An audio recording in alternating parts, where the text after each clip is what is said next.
Hey! You're back! Parang nangangayayat si Best SOJ Boying Remulla. Hindi. Di ba? Hindi.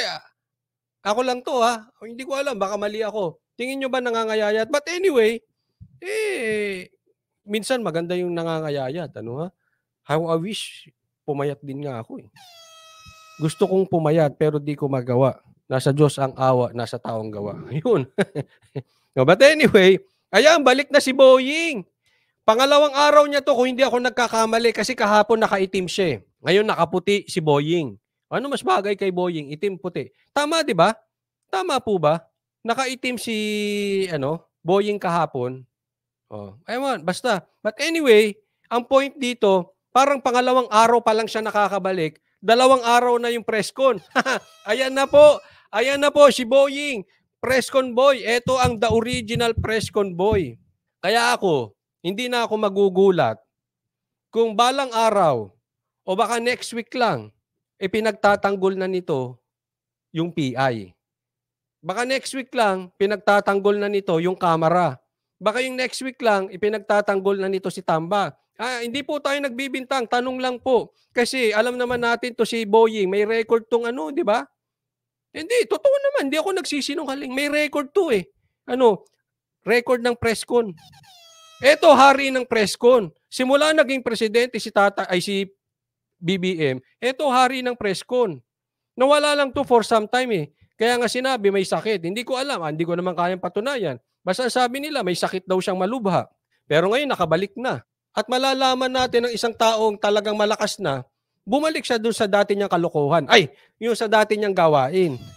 Ayan na. Sabi, eto naman, pambihira to si Jack. Parang iba ang kulay niya. Ewan kung maputla ba or parang yellowish. Maputla ba nangingitim nga? Pambihira naman to si Zerko. Hindi ko alam. Colorblind ako sa totoo lang. Colorblind. Minsan nga akala ko mistiso ako, maitim pala ako But anyway, tanong lang po yun, Boying. Hindi ko po kayo pinepersonal. Tanong lang. Kayo po ba bumabalik para... kasi aabangan ko. Idol kita Oo, idol kita. Presscon ka ng presscon, araw-araw Oo. Ngayon ba ang balita ngayon sa mainstream media ay iikot na kay Boying? Gaya ng dati, araw-araw may Boying. Palitan lang, pinagpapalitan niya si Bantag, si Tebes, si Bantag, si Tebes, si Bantag, Tebes. Ngayon si Tebes, ang topic niya.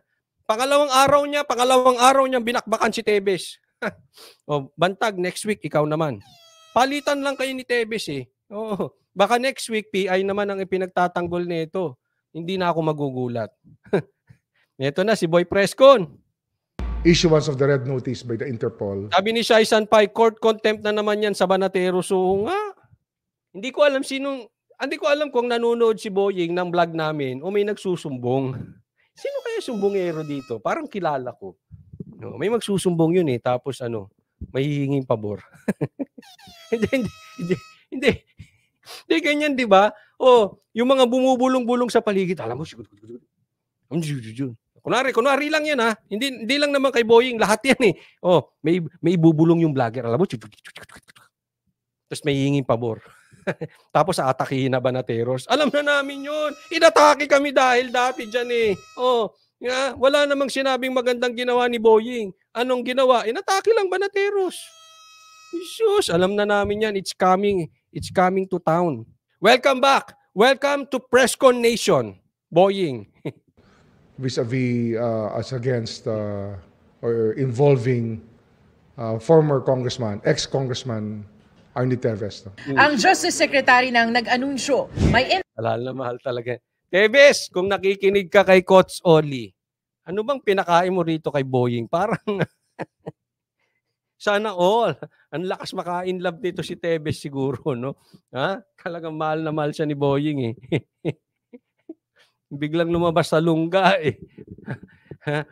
Second day, 2 in a row, si Teves ang topic niya. Ay, naku! Interpol red notice na laban kay dating Negros Oriental Representative. Ay, sabi, merci, Kylie. Coach, nagpa-Gcash po ako. Name, Carmencita Morales.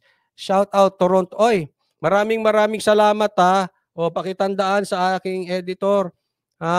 Carmencita Morales, maraming salamat po. From Canada, nagpa-GCash. Carmencita Morales. Mercy Kylie. Mercy Kylie, maraming salamat po. Thank you, Mercy Kylie. Arnie Teves. Sa kopya ng red notice na ibinigay sa GMA Integrated News, nakalagay ang mga litrato, detalye at maging mga alias ni Teves. Nakasulat rin na may warrant siya. Corny naman kasi nyo, may pared no. Dati na yan eh. Paulit-ulit na lang. Wala na ba kayong bagong balita kay Teves? Namimiss ko na si Teves eh. Kung alam ko lang number ni Teves, tinawagan ko, makakakwentuhan ko. Di totoo. Kasi ang daming binabalita, puro naman recycled. Kaya gusto ko makausap si Teves. Hindi ko lang alam ang number eh. Kakausapin ko yan kasi para may iba naman ang kwento. Tayo magbalita ng bago. Wala nang binalita ang bago. Ito si Boying eh. Dati na yan eh. Nagkaroon pa ng asylum, nabalita sila. Papauwi na raw si Teves. Ginawa rin kay Bantag yan. Mahuhuli na raw si Bantag. Sinugod pa yung bahay sa Baguio, di ba? Asan silang dalawa? Nga. Para sa mga kasong murder, attempted murder at frustrated murder at itinuturong mastermind sa pagpatay kay Negros Oriental Governor Roel Degamo at siyam na iba. Ito mga ganito eh. Anong purpose niyan? Di ba? Anong purpose? Patakbuhin nyo na, demanda nyo na. Kung nakademanda yan, patakbuhin ninyo, tapos. Kasi anong purpose? Bakit binabalita sa media paulit-ulit? Paulit-ulit. Ano yan? Para may mamema lang? Ano yan? Para lang masabing may ginagawa? Hindi mo masasabing may ginagawa. Dapat in-explain ni Boying bakit matagal siyang nawala. Hindi pagbalik niya para lang may magawa. Hindi maganda. Hindi ko alam kung anong purpose. Ba't uulit-ulitin niya mga yan? Eto na naman po ba tayo sa ginagawa parang ginagawa ni Ontiveros? Trial by publicity? I-demanda nyo na yan. Bahala na korte dyan. Kayo na lang mag-usap. Hindi naman kailangan lahat ng ginagawa nyo. Baka mamaya pati yung pinatay na ipis sa bahay nyo, ibalita ninyo. Kasi wala na kayong mabalita. Kasi vlogger style po ang ginagawa nitong mga ito. Iba pa sa Pamplona, Negros Oriental. Akusado. Sabi dito ni Pinoy News Files, nawawala na kasi siya, Coach Oli, sa listahan ng mga senador na top 12. Ayun. Kaya na lang lahat, recycled. Rin si Teves sa 3 pang kaso ng murder sa Negros Oriental. Murder, wala naman kayo napapatunayan eh. Hindi. Kasi wala naman silang sinabi na napatunayan na. Ba't tatandaan natin, wag nyo pong kakalimutan sa taong bayan. Nililin lang kayo, ginagawa tong trial by publicity. Hindi po natin pinagtatanggol si Teves. Pero tatandaan natin, until proven, an accused is considered innocent. Tatandaan nyo ha, until proven, napatunayan na ba? Hindi. So, sa mata ng batas, inosente si Teves. Naiintindihan po? Sino maghuhusga? Hindi si Boying, korte. Hindi si Ontiveros, korte. Hindi si Tambaloslos, korte. Hindi si Janes, korte. Yun lang. Dalhin sa korte, dalhin sa tamang forum. Ganyan din ang sinabi natin kay Kibuloy, hindi natin pinagtatanggol. Pero an accused is considered innocent until proven guilty. Dalahin nyo sa korte. Huwag nyo pagpiestahan sa media. Mga kayo, halatang-halata, trial by publicity yan eh. Noong 2019, nakasaad din dito na designated terrorist si Teves ng Anti-Terrorism Council. Ulit-ulit na yan, paulit-ulit. Ang red notice, yan ang pinakamalapit Tagging. Similar to or akin to an international warrant of arrest. At lahat ng miyembro ng Interpol ay put on notice tungkol dito. Aktibo nang hanapin, tsaka pag nag-cross ng mga borders, pumunta na-accost, on notice na talaga lahat na itong taong to ay hinahanap ng batas at dapat panagutin sa mga nangyari mga krimen na siya ay akusado. Akusado pa lang eh, wala pang napapatunayan. Mali. At saka, tingnan nyo ha, hindi siya obligado arestuhin kahit na may red notice. Sa huling monitoring ng DOJ, nasa Timor-Leste pa rin si Teves kung saan inaapelan niya ang kanyang na-deny na hiling na political asylum. Ayon naman sa DFA, opisyal na... Sabi dito, para lang may maibaling na ibang topic, Coach. Ay hindi. Eto, dadaanan ko lang to. Hindi ko hahayaan makalusot si Tambaloslos dahil sa mga topic na ganito. Hindi po, huwag kayong mag-alala. Ibahin nyo Banateros Brothers. Kaya lang, kasi, kaya nga gaya ng tanong ko ito ba ay gagawin, kasi alam natin, hari ng presscon sa Pilipinas si Boying. Baka gagamitin ito ng mga makatamba for presscon. Alam nyo naman, nagpe-presscon na rin yung mga Congress. Wala, mas magaling mag-presscon itong si Boying. Baka mamaya gamitin din siya pang presscon, getting ready na, di ba? Pero hindi natin tatantanan yun. Isasama lang natin to sa balita. Na ring nakansela ang pasaporte ni Teves. Ibig sabihin, wala nang valid na travel document si Teves mula sa Pilipinas. Paano uuwi? Wala palang valid wag ka na umuwi. Wala ka ng passport Ano? Ang may bahay naman ang pinaslang na si Governor Ruel Digamo, umaasa. Naka-sleeveless ka pa rin. Pambira naman Hindi ko naman siya pine-personal, pero hindi kasi maganda. Namatayan tapos naka-sleeveless. Ano ba yan? Na makikipagtulungan ng Timor-Leste para mahuli si Teves. The fact that his request for asylum was turned down by East Timor. Coach Oli, mainit. Off-shoulder ulit, sabi ni... Hindi ko nga maintindihan Ulit hindi po mahilig si Coach Oli na namemersonal.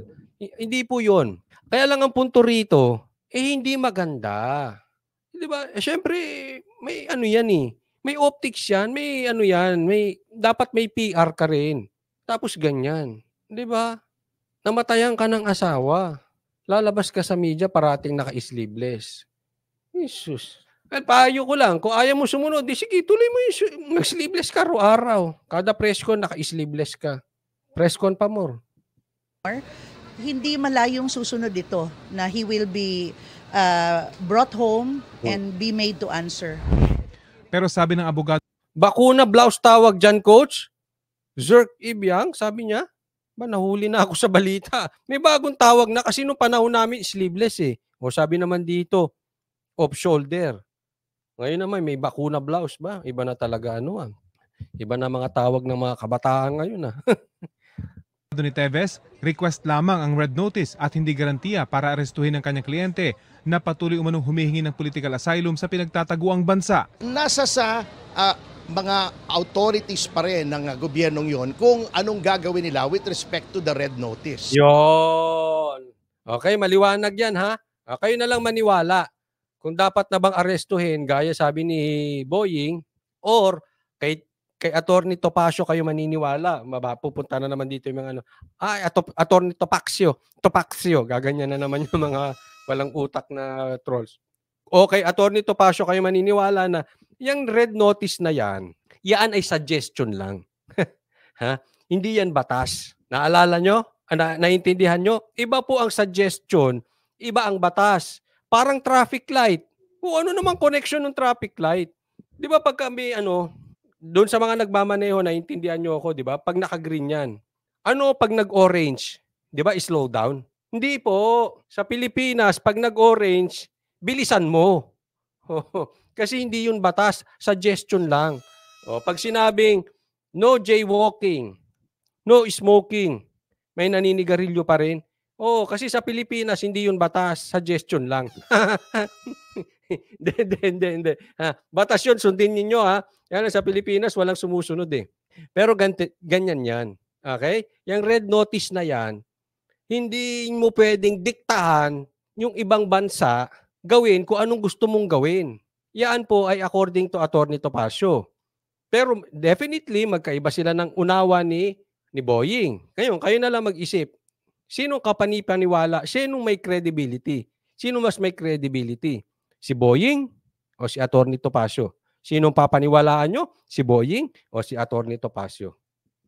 Ngayon, kung may political asylum, that may be an exception to the implementation of the request. Sina Digamo at Topacio, kapwa dumalo sa huling preliminary hearing para sa tinaguriang Pamplona Massacre sa Manila RTC Branch 51. Sa June 26, itinakda ng korte ang unang pagdinig para sa kaso ng pagpatay kay Negros Oriental Governor Ruel Digamo at 9 na iba pa.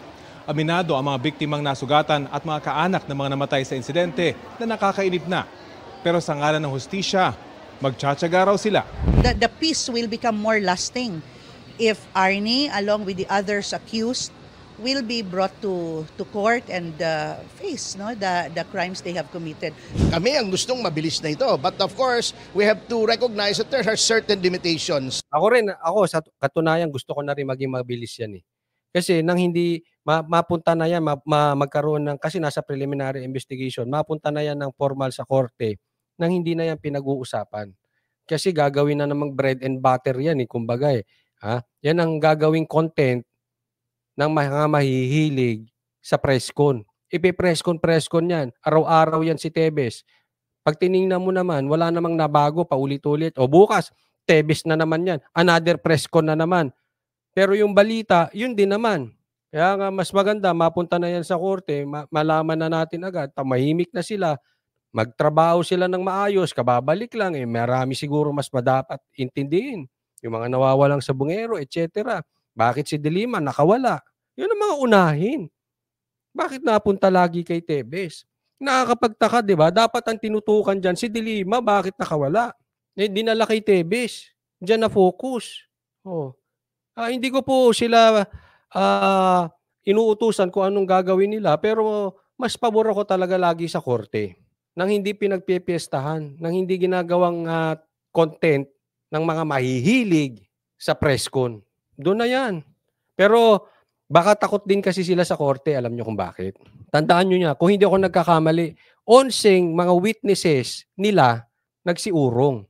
So wala talaga. Wala nang hawak na ebidensya tong mga to. Ako malaking paniwala ko, wala na silang hawak na ebidensya. Kung meron man yan, medyo puro hearsay na lang. Kasi yung mga umurong yan daw di umano yung mga bumaril. According to them. Ano pa ebidensya ng mga yan? Di wala na. Wala nang pupulutin yan. Baka nga pinatatagal na lang yan ang pag-usapan sa media. Dahil alam naman nila, pagdating sa korte, walang binatbat yan. Wala yan. So, asahan nyo, si Boying, balik na.